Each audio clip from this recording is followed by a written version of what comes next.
Alright, you're gonna watch me disassemble this. Okay, let's go. Sorry, I found my charger. Batteries.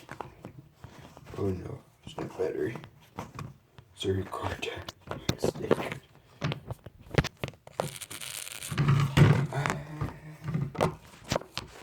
It's tricky to balance my phone on this thing. So I don't have a phone stand, so. Okay, slide this over.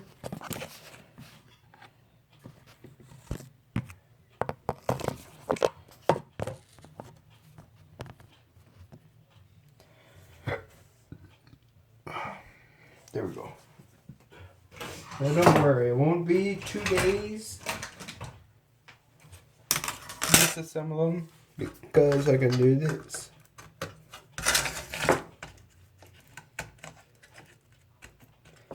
I'm joking about letting you watch all of it. I don't have enough time. My phone.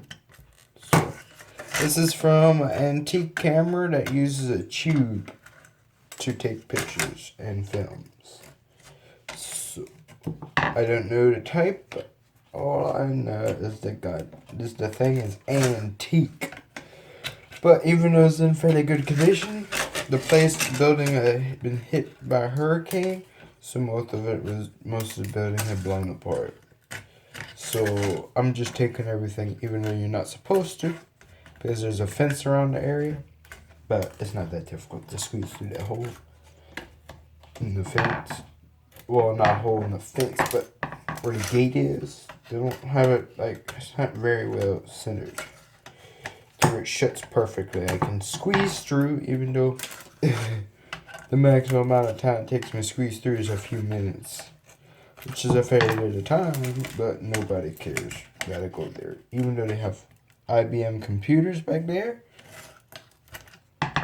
I saw IBM computers that got every last thing you can think of that's antique. In fact, I took a few big radio transmitter tubes off of some big radio transmitter.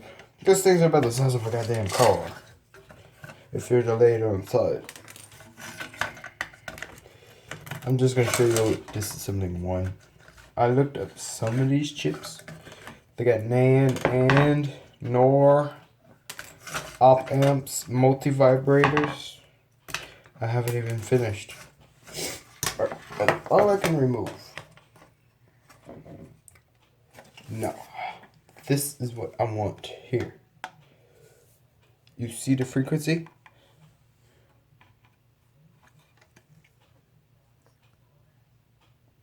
Nope, my phone does not want to focus. It's really precise, but this is a crystal oscillator if you couldn't figure it out.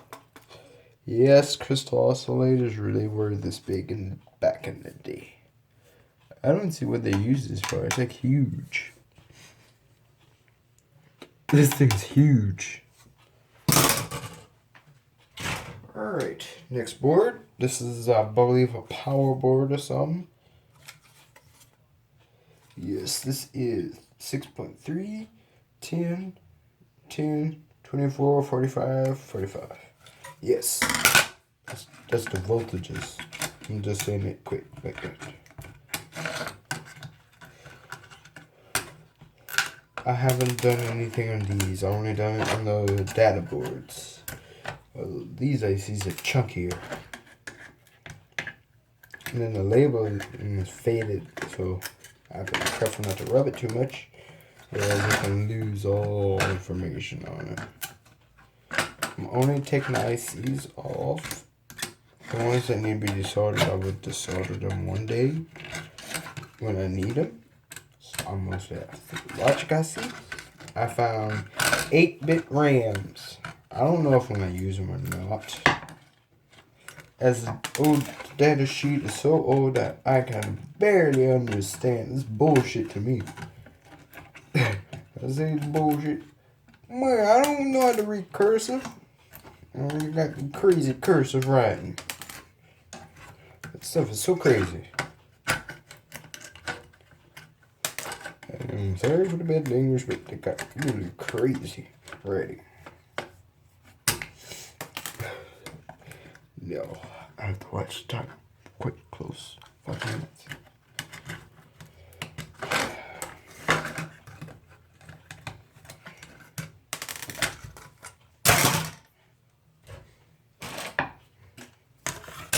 I'm gonna process these ICs in 1,000 years.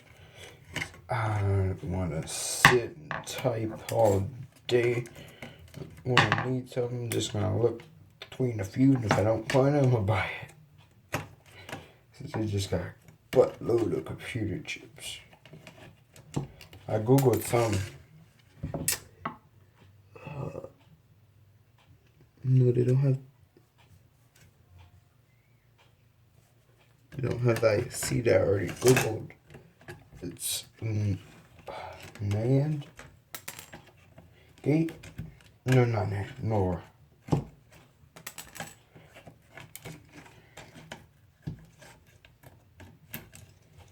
It works. These ICs still work. The really faded ones, I'm not sure how I'm gonna read it. But I guess if I stare at it long enough, I can probably figure it out. They get some really old transistors on here. All these are silver cans of transistors.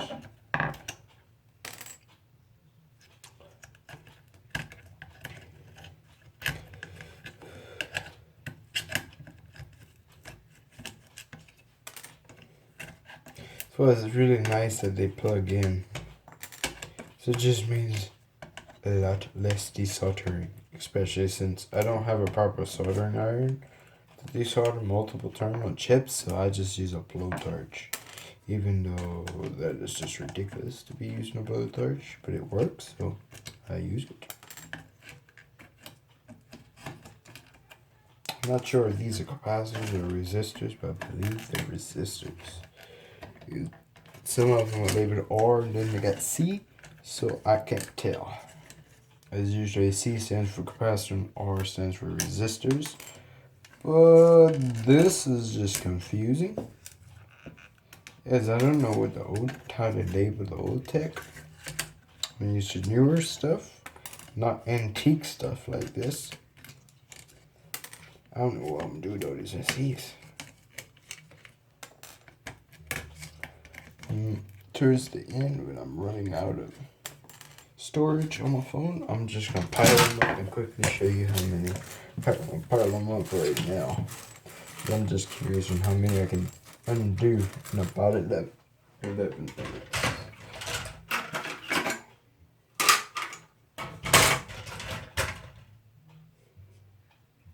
Okay, this is one I already started taking parts off of. Let's Google them one by one.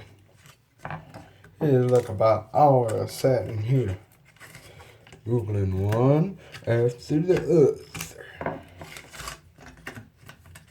Trying not to depend on the terminals too much, because I have to plug them into breadboards to test them. And if I test all these in one day, I'm going to destroy my breadboards in one day.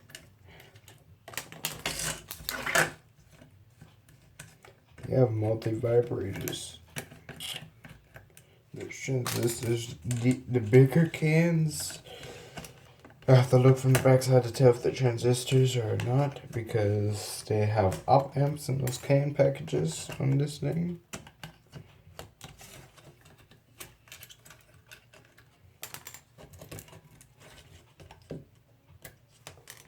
They also have LED drivers on here. I'm not sure what they're using them for, but because there's not that many LEDs in the camera.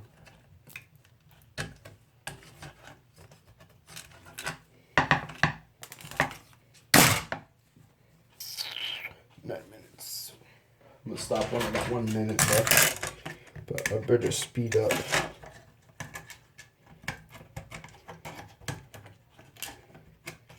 Disassembly. I'm running out of time.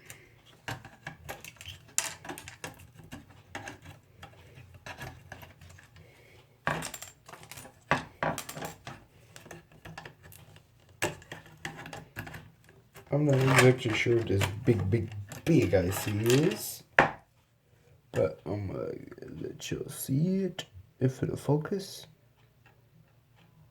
Nope. Alright, I don't have time. Ah, they got it. Dumbass. Placed in the wrong place. Bad placement is difficult, man. Screwdriver and need these ICs.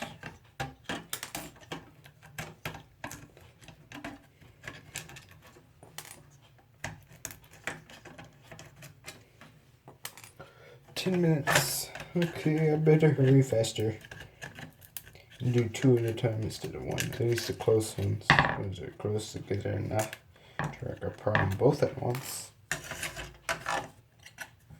They got op amps. At least I think they're op amps since they got the correct arrangement. And I know they love potentiometers on here, as they got just how about loop. Why don't just use resistor values? It's not like you're adjusting it carefully. You should make resistors a direct value rather than have to put all those potentiometers.